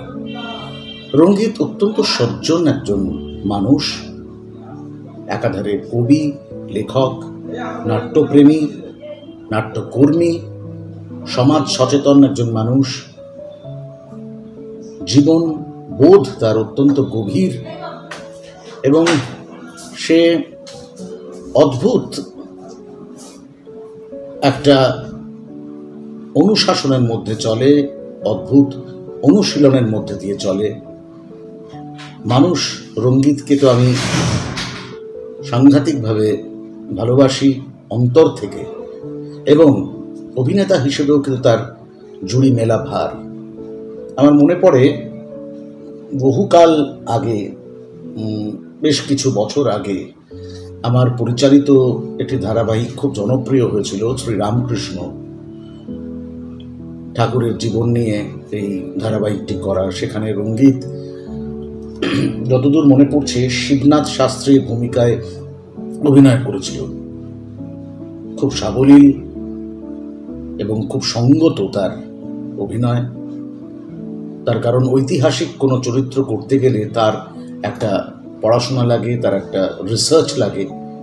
সেইটা করে আসার পরে রঙ্গিত যে চরিত্রটা চিত্রায়ন করেছিল, তাতে একদম সেই ইতিহাসের পাতা থেকে উঠে আসা শিবনাথ শাস্ত্রী মনে হয়েছিল। পরবর্তীকালে রঙ্গিতের সঙ্গে সেভাবে কাজ করা খুব একটা হয়নি, কিন্তু আমি অন্তর থেকে গভীরভাবে চাই যে রঙ্গিত আবার আমাদের সঙ্গে কাজে ফিরুক,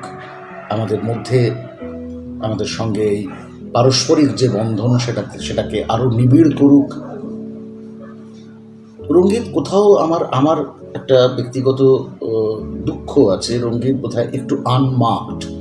যতটা ওর যাওয়ার কথা, যতটা ওর ক্ষমতা, যতটা ওর অভিনয় শৈলী রয়েছে, ততখানি মূল্য বোধহয় ও পায়নি। খানিকটা মুখ চোরা ছেলেও, খানিকটা শিষ্টাচার মেনে একটু লজ্জাবোধ আছে, সেই কারণে সবার সামনে গিয়ে বলতে হয়তো পারে না। আর এখনকার দিনে তো আপনারা জানেন যে পাবলিসাইজ করা, বিজ্ঞাপন করা একটা বিরাট অঙ্গ হয়ে দাঁড়িয়েছে।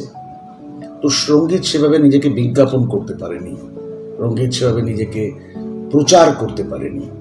তবু আমরা যারা রঙ্গিতকে চিনি, রঙ্গিত ঘোষকে আমরা যারা চিনি দীর্ঘদিন ধরে, আমরা এক বাক্যে স্বীকার করবো, রঙ্গিতের মতন মানুষ হয় না। রঙ্গিতকে আপনারা সকলেই চেনেন। রঙ্গিত প্রচুর সিরিয়াল, ছবিতে অভিনয় করেছে। রঙ্গিত আজকে শুধু বড় শিল্পী নয়, খুব ভালো মনের মানুষ।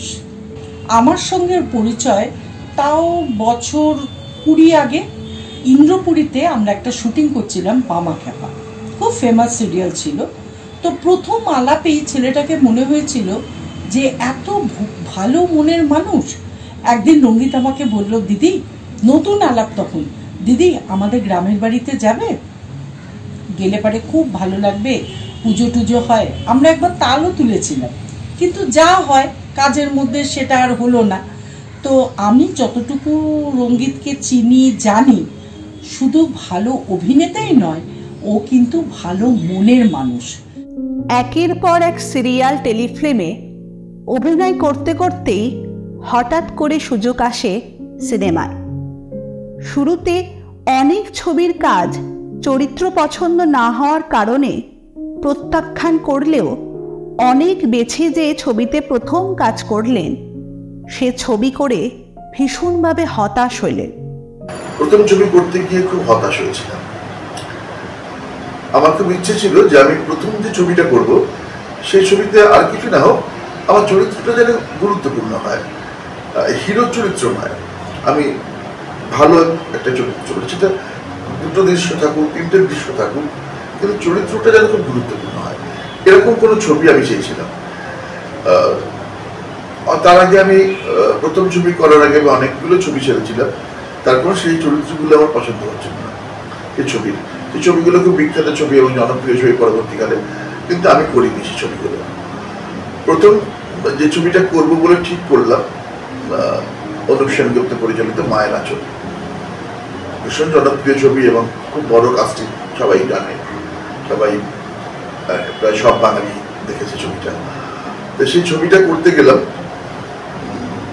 আমার যারা অভিজ্ঞ সিনিয়র আর্টিস্ট তাদের সঙ্গে কথা বললাম যে আমার এরকম চরিত্র, এই যে এতদিন কাজ, তারপর তো ভালো চরিত্র, সবাই বললো ওখানে মন দিয়ে করলাম। যখন ডাবিংয়ে গেলাম তখন প্রথম হতাশ হলাম যে আমার করা বড় বড় দৃশ্যগুলো, বেশিরভাগ দৃশ্য ছবি থেকে বাদ করেছে। ছবিটা যখন হলে রিলিজ হলো, প্রিমিয়ারে গেলাম, তারপরে আরো বেশি হতাশ হলাম এবং ছবি করবো না এমনটাই ঠিক করে ফেললাম। খুব জেনে বুঝে না হলে পরে ছবি করবো না। এখন সিরিয়ালে যথেষ্ট গুরুত্বপূর্ণ চরিত্রে কাজ করছি, টেলিফিল্মগুলোতে লোকে যদি হিরো বলে তো হিরো করছি, রোমান্টিক লিড করছি, সেটা নিয়ে বড় কথা কিছু নয়, কিন্তু ওই গুরুত্বপূর্ণ চরিত্র না হলে ছবি করবো না এমন একটা সিদ্ধান্ত প্রায় নিয়ে ফেলেছিলাম। তারপরও বেশ কিছু ছবি অফার আসে, এগুলো করিনি।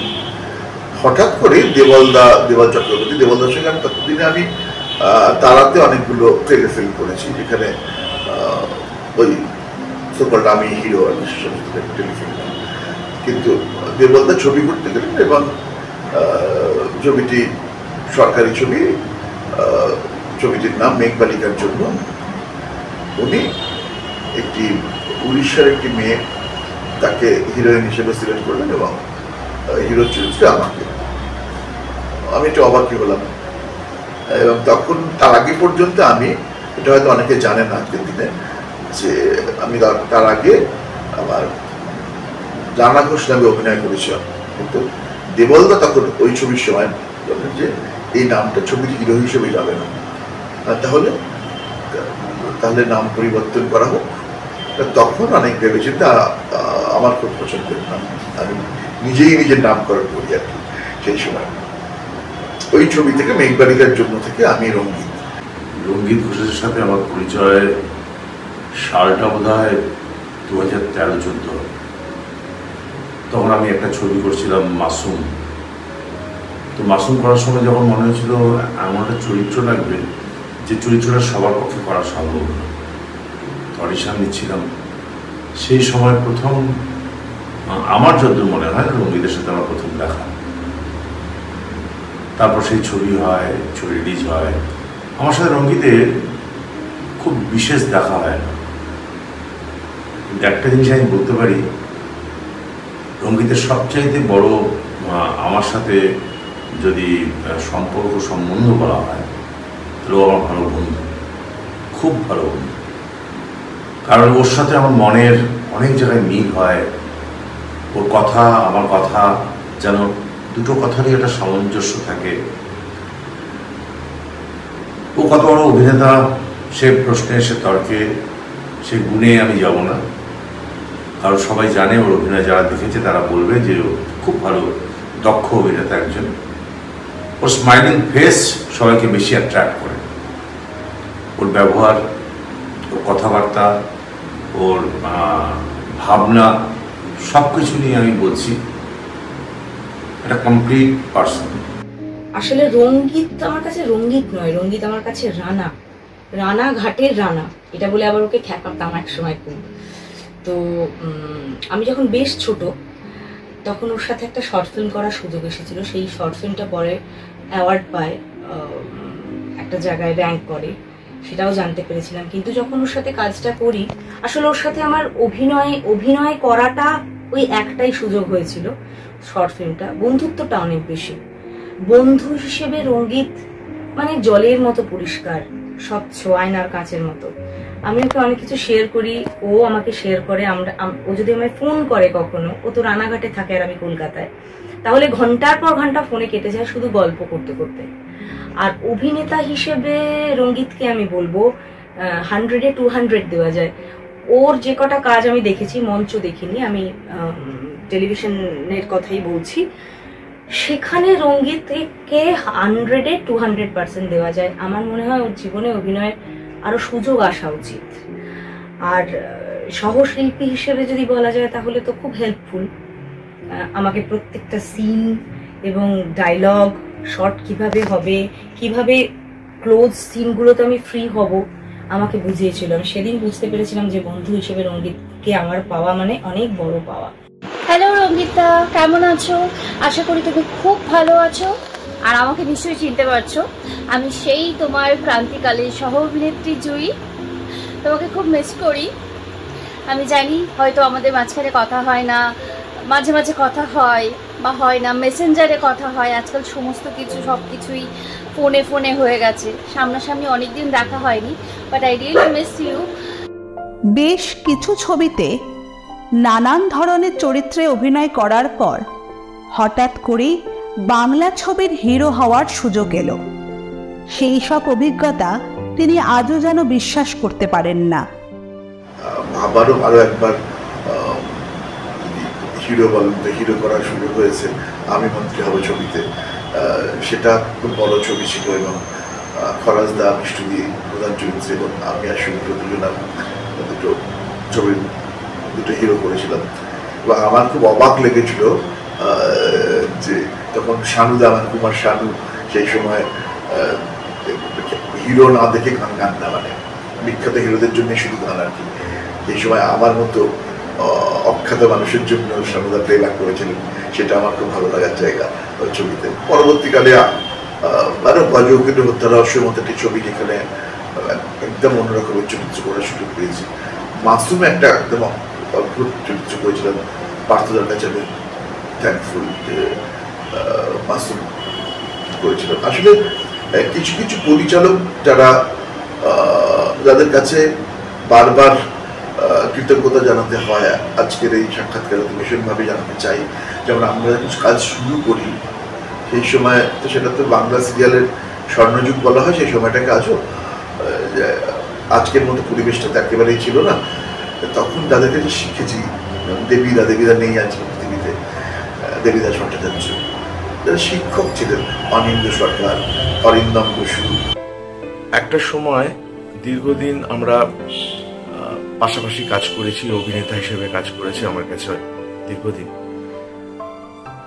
এটুকু বলতে পারি ও শুধু একজন অভিনেতাই নয়, আমার খুব পছন্দের একজন মানুষ। এবং এখন যে কর্মকাণ্ডের মধ্যে ও নিজেকে যুক্ত রেখেছে তার কিছু খবর আমি পাই অবশ্যই সোশ্যাল মিডিয়ার মাধ্যমে।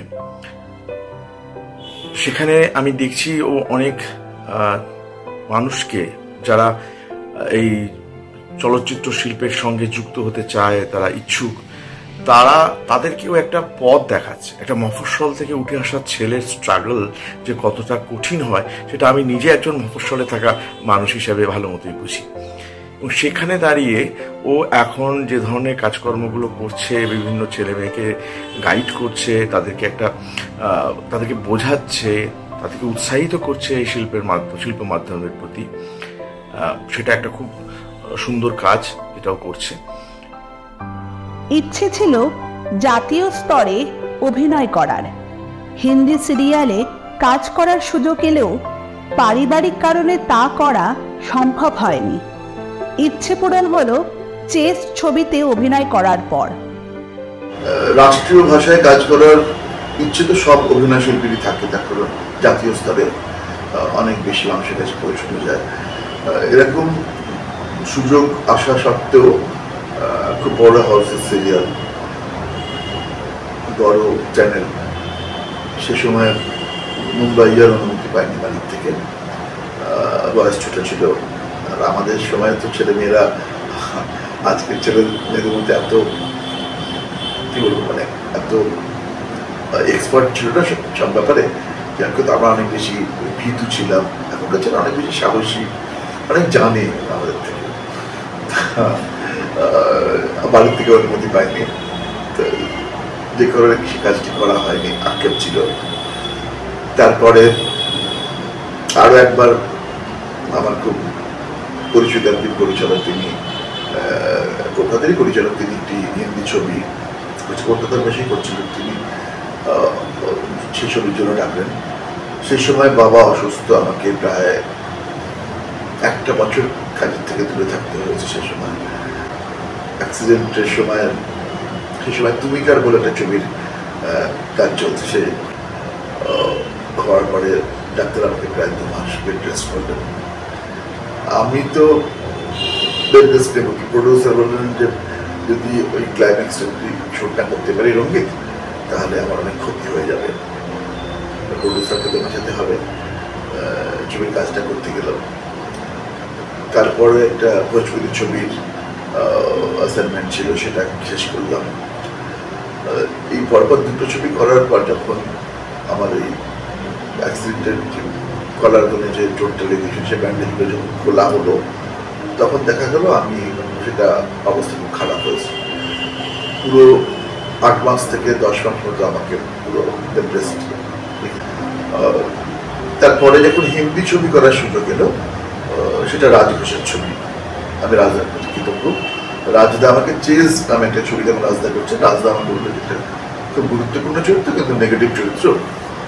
হ্যাঁ, আমি তো নেগেটিভ চরিত্র করতে ভীষণ ইন্টারেস্টেড।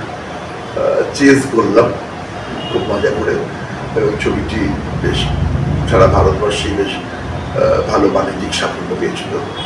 জনপ্রিয় হয়েছিল ছবিটা, ভালো লেগেছিল। তারপরেও আমার খুব কাছের পরিচালক, সুপ্রিয় মানুষ অরুণাভ মুখোপাধ্যায়, ওনার হিন্দি ছবি, সেটা করার সুযোগ করা হয়নি শারীরিক কারণে।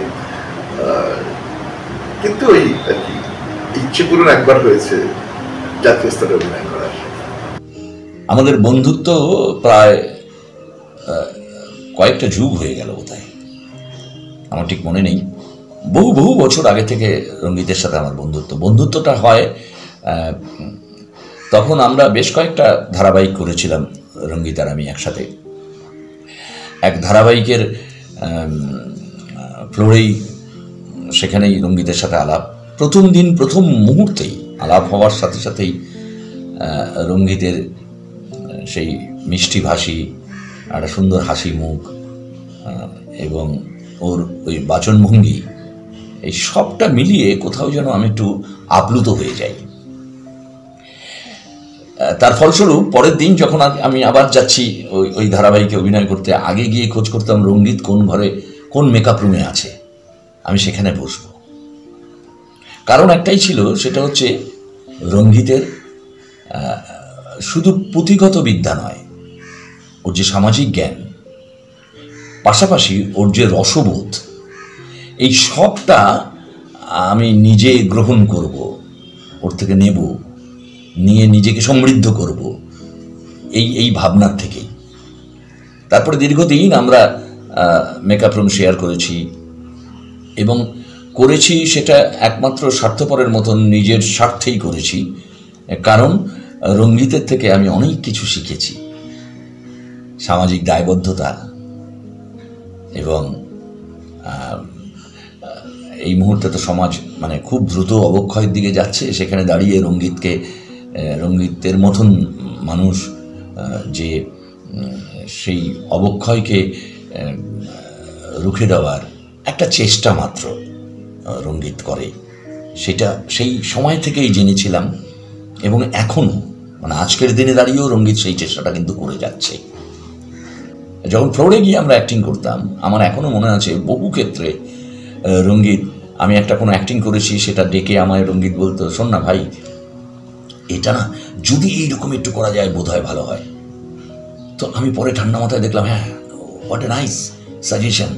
মানে দেন আমি পাল্টে ফেললাম, নিজেকে পাল্টে ফেলে দেখলাম, হ্যাঁ, আমি একটা অন্য রকমভাবে প্রেজেন্ট করতে পারলাম আমার এই চরিত্রকে, যেটা সম্পূর্ণ রঙ্গিতের পাওনা, মানে রঙ্গিতের থেকেই শেখা। এরকম একটা পাওয়ারফুল অ্যাক্টর রঙ্গিত।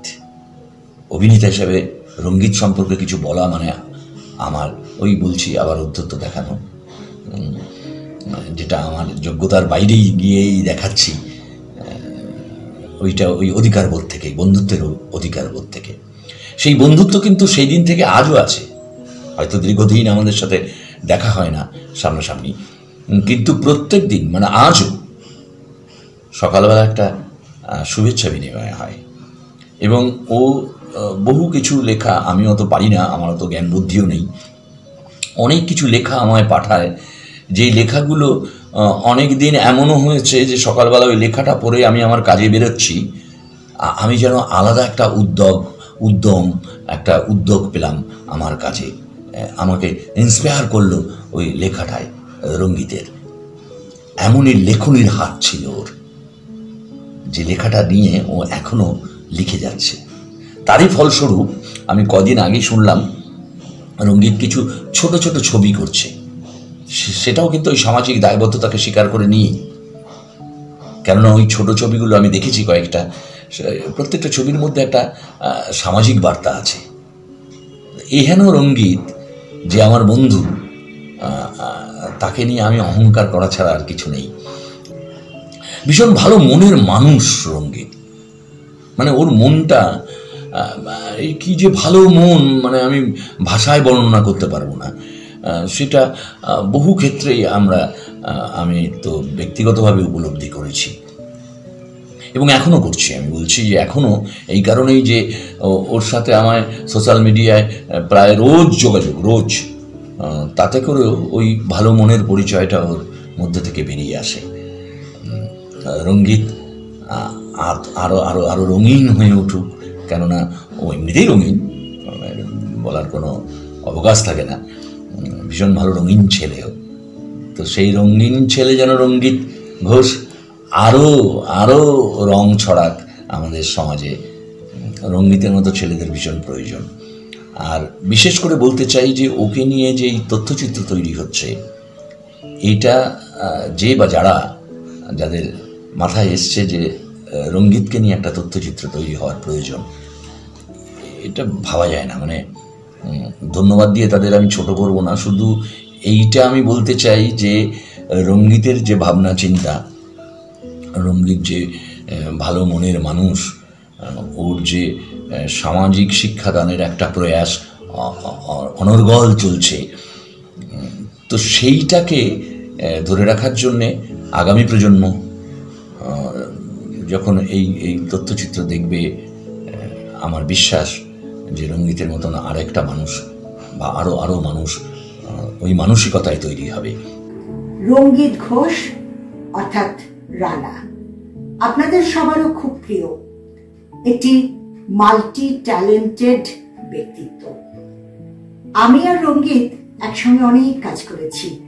আমরা দুজন একসঙ্গে থিয়েটার করেছি, আর সেই থিয়েটারের সূত্র ধরে আমাদের মধ্যে একটা আত্মার আত্মীয়তা তৈরি হয়ে গেছে। একটি থিয়েটারে আমি মা হয়েছিলাম, রঙ্গিত আমার ছেলে। সেই থেকে সম্পর্কটার সূত্রটা যেন কোথায় একটা অন্যরকম ভাবে বাঁধা হয়ে গেছে। এত ভালো মানুষ আমি আমার জীবনে খুব কম দেখেছি। এত প্রতিভা নিয়ে এত কাজ করেছে এমন একটি পরিচিত মুখ, একটি প্রতিষ্ঠিত মানুষ, কিন্তু একদম মাটির কাছাকাছি থাকে।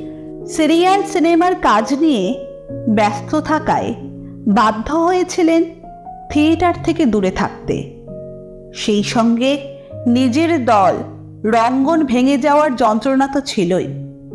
থিয়েটার কমিউনের প্রসেনজিৎ সেনগুপ্তর ডাকে আবার থিয়েটারের কাজ শুরু করলেন। থিয়েটার, সিরিয়াল, সিনেমার পাশাপাশি মডেল হিসাবে কাজ করেছেন ভারত বাংলাদেশের অসংখ্য বিজ্ঞাপন চিত্রে। বিজ্ঞাপনের কাজ অসংখ্য করেছি, শুধু আমার দেশের নয়, বাংলাদেশের প্রচুর বিজ্ঞাপনের কাজ করেছি। আমি বিজ্ঞাপন কাজ দেখতাম, টিভিতে বিজ্ঞাপন চিত্র দেখতাম, আমার সহশিল্পীরা তাতে কাজ করছে, কিন্তু আমি জানতাম না কিভাবে বিজ্ঞাপনের কাজ পাওয়া যায়, এবং কাউকে জিজ্ঞাসা করার মতো স্মার্টনেস ছিল না। মফস্বলের ছিল তো, এখনো মনে আছে ব্যাপারটা খুব মজার। একটা সিরিয়ালের কাজ চলছে তখন AT1 স্টুডিওতে, সন্ধ্যেবেলাতে আমি আর খরাজদা বসে গল্প করছি। হঠাৎ করে একজন এসে বললেন যে অমিত সেন আপনাকে ডাকছে। কি অমিত সেন? না, বিজ্ঞাপনের অমিত সেন। এবার বিজ্ঞাপন জগতে অমিতদা বিরাট নাম, সেটা পরে বুঝতে পেরেছি। মানে উনি গোটা ভারতবর্ষ চেনে ওনাকে আর কি, বিজ্ঞাপনের কাজে এত ওনার বিখ্যাত অ্যাড ফিল্ম মেকার হিসেবে। তো সেখানে আমাকে খরাজদা বলছে না ডাকতে, যখন তো গেলাম, গিয়ে আমাকে বললেন যে তুমি এই কাজ করবে? হ্যাঁ করবো। ডিরেক্টর দিলেন। তারপর খরাজদার কাছে যেরকম বলছে, এরকম খরাজদা বাংলাদেশের বিজ্ঞাপন মর্টিন কয়েল, প্রথম বিজ্ঞাপন বাংলাদেশে মর্টিন কয়েল লঞ্চ করছে, সেটাই সেই বিজ্ঞাপনটাই। তা উনি বললেন আমাকে, তা খরাজদা বললেন হ্যাঁ কর। তুমি রেমুনারেশন জানতে চাইছেন, কত কি বলতে হয় বলতো? খরাজদা এসে বলছি এটাও জানিস না? বললাম না, আমি তো কখনো পড়িনি। তো তুই এখন যেটা পাস তার 5 গুণ 6 গুণ বলে দেবে, একটা জায়গায় নিয়ে আসবে। আমি আস্তে আস্তে সেটাই বললাম, এবং তারপরে তো কাজটা করতে গিয়ে দেখলাম যে আমার কোয়ার্টিস্ট খরাজদা। বাংলাদেশের উল্লাল্লাহ পারফিউম, ইয়ারি, কাগজবাতি করেছি, বার্জার পেন্টস করেছি, এখানকার ব্রিটানিয়া বিস্কুট, তুলি কফি ক্যান্ডি, প্রিয় গোপাল বিষয়ী, শাহেদ সাহ পাঞ্জাবের ব্র্যান্ড অ্যাম্বাসেডর ছিলাম, প্রচুর। এমনকি এয়ারটেলেরও মডেল ছিলাম একটা সময়। অসংখ্য বিজ্ঞাপন, প্রায় গোটা 20-22 বিজ্ঞাপনের কাজ করেছি। দীর্ঘ 40 বছর ধরে অভিনয় শিল্পের সঙ্গে যুক্ত থেকেছেন। বিভিন্ন পাটাতনে বিভিন্ন ধরনের কাজ করেছেন। জীবন কিন্তু সরল রেখায় চলেনি। পেশাগত জীবনেই প্রতিকূলতা এসেছে বারবার। ক্যারিয়ারে প্রতিকূলতা বারবার এসেছে, কিন্তু যে বললাম যে আবারও ফিরে আমি ক্যামেরার সামনেই এসেছি। আমি কিন্তু এটা বুঝতে পেরেছিলাম যে অভিনয় শিল্প ছাড়া আমার বোধহয় বাঁচা হবে না। আর তাছাড়া আমি তো আর কিছু করতেও পারি না, ওটাই হয়তো পারি, আর কিছু পারি না। তো সেই কারণে বারবার ক্যামেরার সামনে ফিরে এসেছি, মঞ্চে ফিরে এসেছি। অনেক প্রতিকূলতা গেছে, সেগুলো আজ আর মনে রাখতে চাই না। আর ব্যক্তিগত জীবনে ঝড়, সেটা বোধহয় কম বেশি সব শিল্পীর জীবনে থাকে। আশা ভোঁসলের একটা সাক্ষাৎকার আমার এখনো মনে পড়ে, অনেক অল্প বয়সে পড়া। উনি বলেছিলেন যে শিল্পীর ছায়াও শিল্পীকে বোঝে না। কথাটা বোধ হয় অনেক ক্ষেত্রে ঠিক। সেই স্ট্রাগলের দিনের গল্পগুলো, কত লড়াই, কত পরিশ্রম, এনটিওয়ান স্টুডিওর বাইরে বসে থাকা বৃষ্টির মধ্যে, কখন কে দেখা করবে বলেছে তার সাথে দেখা করতে হবে, তারপর টেকনিশিয়ান স্টুডিওর বাইরে বসে থাকা, ভেতরে ঢুকতে দিত না, ঢুকলে টিকিট চাইতে, এই কার্ড চাইতো বা কিছু দিয়ে বলতে হতো, মিথ্যা কথা বলে ঢুকে যাওয়া পট করে, ভারত লক্ষ্মীর ওখানে সেম। তো এরকম কত রকমের কাজ করেছি আমরা সেই সময়। আমি জানি তুই মানুষ হিসেবে ভীষণ ভালো, এটা মানে সেটা আমাকে নতুন করে বলতে হবে না। আর অভিনেতাতে তুই অসাধারণ, মানে মাইন্ড ব্লোয়িং, অসাধারণ অসাধারণ সব পারফর্ম করেছিস। লোকে প্রচুর আনন্দ পেয়েছে তোর কাজে। মোস্ট প্রবলি 1995-এই রানাদার সঙ্গে, অ্যাকচুয়ালি রঙ্গিত ঘোষের সঙ্গে আমার সবচেয়ে বেশি যোগাযোগ হয়, কারণ রানাদার উদ্যোগেই আমি প্রথম রঙ্গনে নাটক করতে আসি। রানাদাই আমাকে প্রথমে নাটকে নিয়ে আসে। আর রানাদার সম্বন্ধে যদি কিছু বলতে হয় তাহলে প্রথমেই বলি, সেটা হচ্ছে রানাদা খুব ভালো রান্না করতে পারে, কিন্তু সেটা একটা বড় সমস্যা। একটু রিচ খাবার হয়, মাঝে মাঝে বলিও ফেলি, কিন্তু ভালো রান্না খুব। আর ভালো লিখতে পারে, লেখে ভালো, কিছু বিতর্কিত প্রশ্নও করে ফেলে, সেটাও ভালো। আর একটা জিনিস রানাদার মধ্যে যেটা খুব, সেটা হচ্ছে রানাদার মধ্যে খুব সহনশীলতা। কারোর সঙ্গে যদি খুব যোগাযোগ দূরে চলে যায়, আবার নতুন করে যোগাযোগ করার একটা চেষ্টা করে।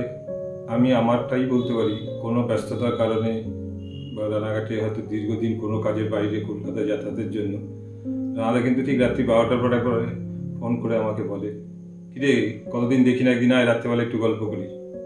আর রানাদা বাড়ির গল্পটা বলতে গেলে একটা অদ্ভুত গল্প বলতে হয়। রানাদাদের বাড়ির গল্পটাই চালু হয় আমার রাত্রি 12টা থেকে। রাত্রি 12টা থেকে এমনও দিন গেছে যে ভোরবেলায় পাখি ডাকার শব্দও পেয়ে গেছি, তখন আমাদের আড্ডা শেষ হয়েছে। সেই 90-এর প্রায় প্রথম দিকে রানার সঙ্গে পরিচয়। আমরা তখন রূপকার থিয়েটার একাডেমি করি গোপাল জেঠুর সাথে। তখন রানার সঙ্গে আমার নাটকের সূত্রে, নাটকের কারণে যোগাযোগ সেই সময়। সেই থেকে রানার সঙ্গে আজকে দীর্ঘদিন 35 বছর, ওর 50 বছর, সব মিলিয়ে একদম অবিচ্ছেদ্য সম্পর্ক। রানাঘাটের গোপাল জেঠু, গোপাল মল্লিক, সৌম্যমিত্তি, সামারি মিত্র, এদের নিয়ে রানার যাপন, নাটকের ভাবনা চিন্তা। এই সময় বিখ্যাত বিখ্যাত নাটক, তীর্থঙ্কর চন্দ্র একটি বিখ্যাত মানুষ। সেই সময় আমরা তাকে জানতে পারি, চিনতে পারি। তার বাড়িতে আমরা রানার সাথে গিয়ে প্রথম দিন তার বাড়িতে যাই, সেই মানুষটির বাড়িতে, সেটা আমার মনে পড়ে। সে একটা অদ্ভুত বেহারি, তার বাড়িতে গিয়ে দেখি তার সম্ভবত জন্মদিন ছিল, একটা কিছু হবে। সেই তীর্থঙ্কর চন্দ্রের নাটক, তখন সৎকার একটি বিখ্যাত নাটক। তারপর হচ্ছে অন্তর্গত আগুন, সেই সময় একটা বহু পপুলার নাটক। আমরা ওই রঙ্গন আর রূপকার নিয়ে একসঙ্গে যাপন করতাম, একই মানুষজন ওখানে এখানে সব একসাথে থাকতো। সেই সব রঙ্গ নাট্য পত্রিকা খুব ভালোভাবে লেখা বেরোয় সেই সময়। এগুলো আমাদের সমস্ত রানাঘাটের সাংস্কৃতিক একটা বহন করে নিয়ে গিয়েছিল। এই করেই রানা আজকে দীর্ঘদিন ধরে এই নাটকের যাপন, তার সাংস্কৃতিক জীবন, তার রাজনৈতিক জীবন, তার সামাজিক জীবন, সব কিছুর মধ্যে একটা ব্যালেন্স করে সততা মেনটেন করে। এটা হচ্ছে রানা। প্রথম আমার নাটকের জীবন শুরু কিন্তু রঙ্গন এবং রূপকার দিয়ে। দিদি হয়েছিল টিঙ্কুদার অপোজিট, দিদি টিঙ্কুদার বউ হয়েছিল এবং আমি রানাদার বউ হয়েছিলাম। এইখান থেকে আমার প্রথম নাট্য জীবন শুরু হলো। তারপরে রঙ্গনের দ্বিতীয়, আবার যে প্রতি বছর বছর যে নাট্যোৎসব হতো বা নাটক হতো, সেইখানে দ্বিতীয় বছর হলো মনোজ মিত্রের টাপুর টুপুর, সেটার ডিরেকশন দিল রানাদা। এখানেও ঠিক একই রকমভাবে রানাদার বিপরীতে রানাদার মানে বউয়ের অভিনয়টা আমি করলাম, গ্রাম্যবধূ। রানাদার জন্মদিন এলেই আমাদের একটা উৎসব বলে মনে হতো। আমরা সেই, এখন হয়তো রানাদার জন্মদিন হয়, সব ঠিক আছে, আমরা সবাই যাই, কিন্তু সেই পুরনো জন্মদিনের সেই ফ্লেভারটা বোধহয় আর ফিরে পাই না। পুরনো বন্ধুদেরও পাই না, পুরনো দিদি দাদা কাউকেই পাই না। একটা আলাদা আনন্দ ছিল পুরনো বাড়িতে, একটা আলাদা আনন্দ। জেঠু ছিল, জেঠি ছিল, দিদি তো আছে, এখনো আছে, কিন্তু একটা অদ্ভুত একটা ফিলিংস, অদ্ভুত একটা আনন্দ। সেই আনন্দটা কিন্তু আর ফিরে পাই না। ওর সাথে আমার বন্ধুত্বটা শৈশব থেকে নয়, কিন্তু যে বয়সে এসে বন্ধুত্বটা আমাদের হয়েছিল সেটা খুব ম্যাচিওর। আমাদের আবেগের দিক থেকে, আমাদের ভাবনার দিক থেকে সবকিছুর সাথে মানে ওর সাথে আমার বন্ধুত্বটা ভীষণ গভীর আর কি। আমার এই থিয়েটার জগৎ থেকে ইন্ডাস্ট্রিতে যাওয়ার যে মাথার মধ্যে যে পোকাটা আমার নড়েছিল, সেটা প্রথম সুড়সুড়িটা কিন্তু ওই দিয়েছিল। আমি ঈশ্বরের কাছে মানে অনেক কৃতজ্ঞ যে এমন একটি বন্ধু আমি পেয়েছি। রানা ওরফে রঙ্গিত আমার বাল্যবন্ধু। আমরা সবাই একটা টাইমে নাট্যকর্মী ছিলাম। বেসিক্যালি ওর শস্যই করা, ওই আমাদেরকে হাতে টেনে নিয়ে এসছে। আমরা সবাই চেষ্টা করব ওর পাশে থাকার সব সময়। 1988 সাল থেকে আমাদের একসাথে পথ চলা শুরু এবং আজকেও একসাথেই চলছি, আগামী দিনেও চলব। জীবনে অভিনয় কি জিনিস সেটা আমি জানতাম না, ওর হাত ধরেই এই অভিনয়ের দিকে আসা। ছোট্টবেলায় যখন প্রথম আমরা থিয়েটার করতাম, মানুষের দৌড়ে দৌড়ে পৌঁছতাম টিকিট নিয়ে আমাদের প্রোগ্রাম দেখতে আসার জন্য। রোদ জল বৃষ্টি সাইকেল নিয়ে ঘুরে বেরিয়েছি প্রচুর। ধীরে ধীরে আমরা হয়তো অভিনয় জগৎ থেকে সরে এসেছি, কিন্তু ও অভিনয়টা করে এসছে এবং বেশ সুনামের সাথেই ভালোভাবেই অভিনয় করেছে এবং করছেও এখন।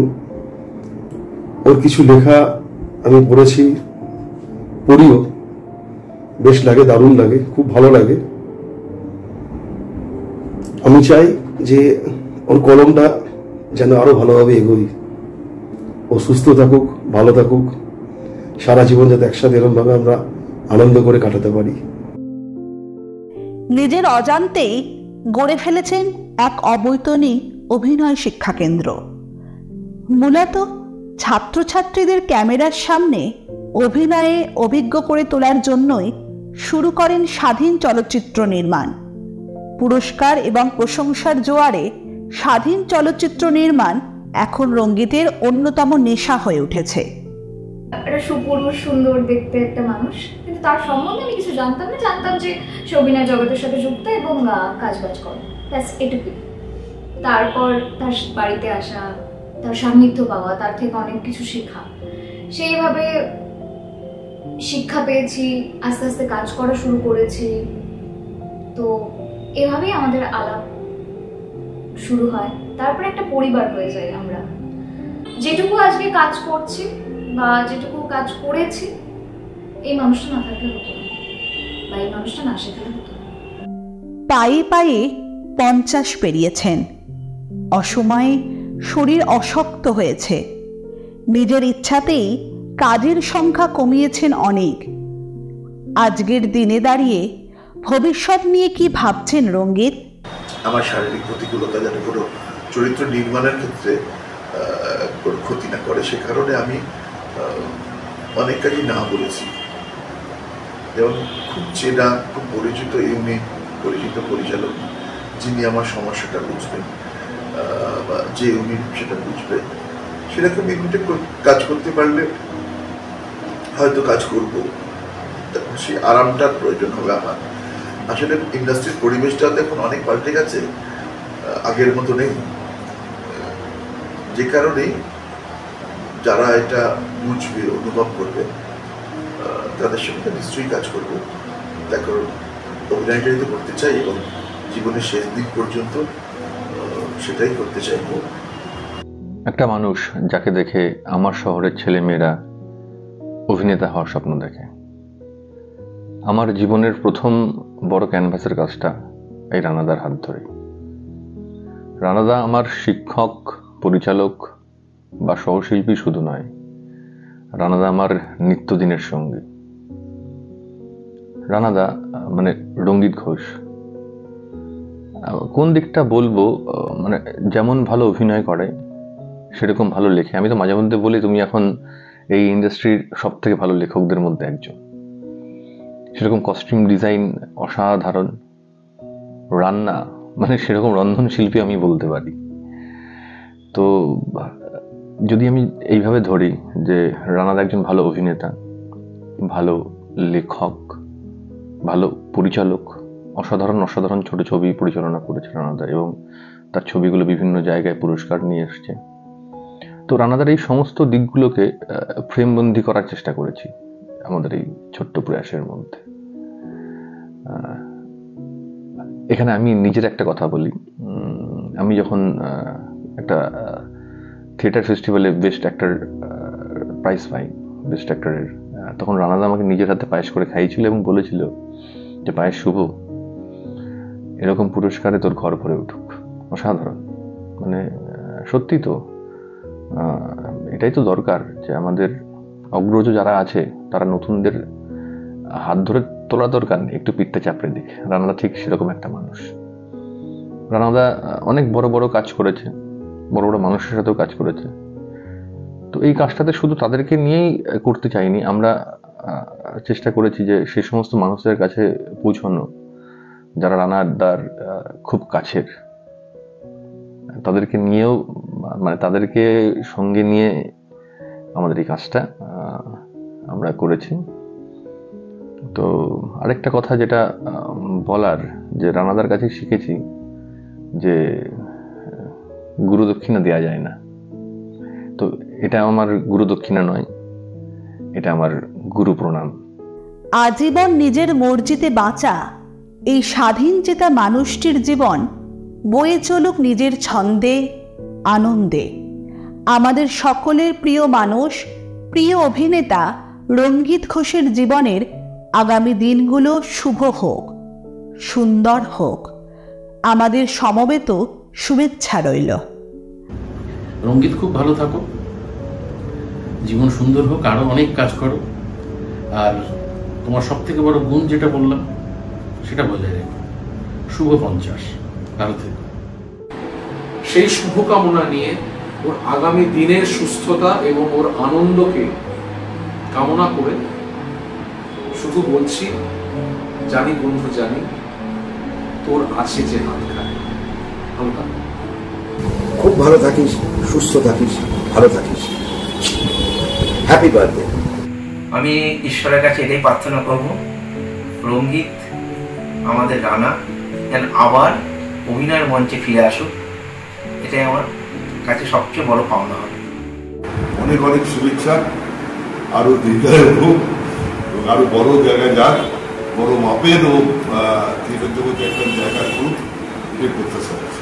তাকে রানার 50তম জন্মবার্ষিকী, এই জন্মবার্ষিকী রানাকে আমি অকুণ্ঠ স্নেহ, ভালোবাসা, প্রীতি, শুভেচ্ছা সবকিছু নিবেদন করি। পরম ঈশ্বরের কাছে প্রার্থনা, রানা যেন আরো বহুদিন আমাদেরকে ওর স্বভাব দিয়ে, ওর হাসি দিয়ে, ওর লেখনী দিয়ে, ওর অভিনয় দিয়ে আমাদেরকে আচ্ছন্ন করে রাখে।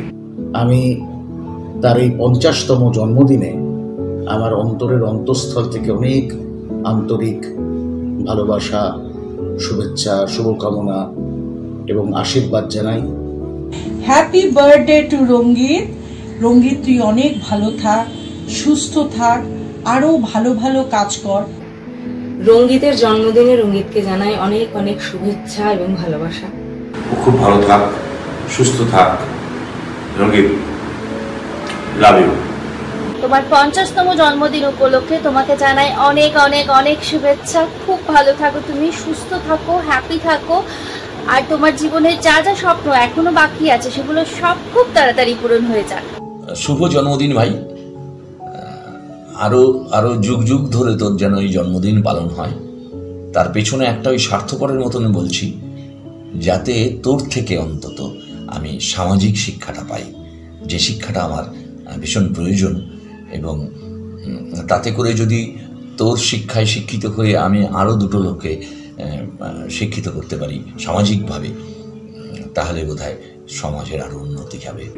এইভাবে ওর আরো সাফল্য আসুক, আরো অনেকটা পথ এগিয়ে যাক আমাদের সবার বড় আদরের রানা।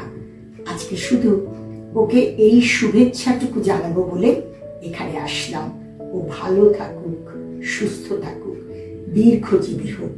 মানে আমার তরফ থেকে, আমাদের মানে পরিবারের প্রত্যেকের তরফ থেকে তোকে মানে মেনি কনগ্রাচুলেশনস তোর জন্মদিনের জন্যে। অনেক শুভেচ্ছা, তুই অনেক ভালো ভালো কাজ কর। রঙ্গিদের 50 বছরের জন্মদিন, শুভেচ্ছা রইল, ভালোবাসা রইল। আমরা সেদিনটা নিশ্চয়ই যেখানেই থাকি, যারা তার কাছের মানুষ, মনে মনে তার কথা ভাববো, তাকে আমরা অভিনন্দন জানাবো। তারা আরও দীর্ঘ জীবন লাভ করুক, আরও চর্চার মধ্যে থাকুক, যাতে চর্চার পরিস্ফুরণ আরও ভালো হয় রানাঘাটে। তুই খুব ভালো থাকিস। Happy birthday to you. তোর জন্মদিনে আমি ঈশ্বরকে এটাই বলতে চাই, আমাদের শেষ দিন যেন এরকম করে আমরা একসাথে আরো কিছু বছর একসাথে বাঁচতে পারি। আগামী 4 সেপ্টেম্বর ওর জন্মদিন, বরাবরই আমরা ওকে শুভেচ্ছা বার্তা জানাই এবং এবারও ওর বাড়িতে আমরা যাব, সব বন্ধুবান্ধবই যাই। অসংখ্য অসংখ্য অসংখ্য শুভেচ্ছা, আগাম শুভেচ্ছা জানালাম। ভালো থাকুক, সুস্থ থাকুক। Wish you a very happy birthday. তুমি খুব ভালো থাকো আর সবাইকে ভালো রাখো। রানাদাকে শুভ জন্মদিনের অনেক শুভেচ্ছা, ভালোবাসা আর ভালো থাকার শুভকামনা।